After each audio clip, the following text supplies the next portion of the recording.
Deuteronomy chapter 20. When you go to war against your enemies, and see horses and chariots, and an army greater than yours, do not be afraid of them, because the Lord your God, who brought you out of Egypt, will be with you. When you are about to go into battle, the priest shall come forward and address the army. He shall say, "Hear, Israel, today you are going into battle against your enemies. Do not be faint-hearted or afraid. Do not panic or be terrified by them.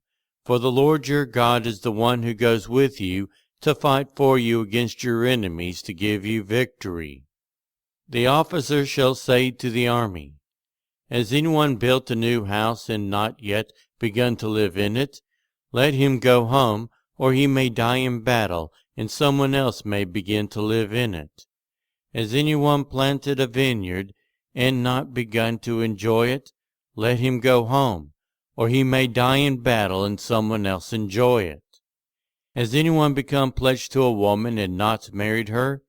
Let him go home, or he may die in battle and someone else marry her." Then the officers shall add, "Is anyone afraid or faint-hearted? Let him go home, so that his fellow soldiers will not become disheartened too." When the officers have finished speaking to the army, they shall appoint commanders over it. When you march up to attack a city, make its people an offer of peace.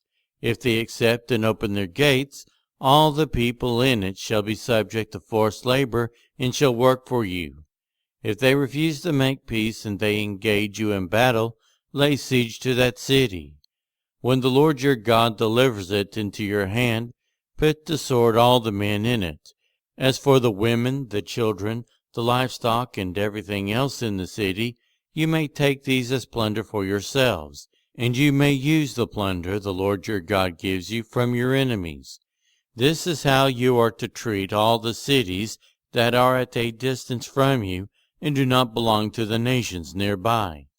However, in the cities of the nations the Lord your God is giving you as an inheritance, do not leave alive anything that breathes.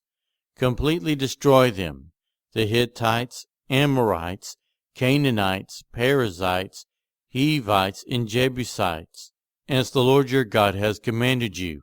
Otherwise, they will teach you to follow all the detestable things they do in worshiping their gods, and you will sin against the Lord your God.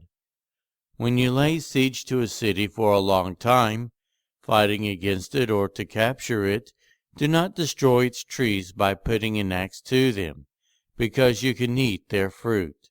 Do not cut them down. Are the trees people, that you should besiege them? However, you may cut down trees that you know are not fruit trees, and use them to build siege works until the city at war with you falls.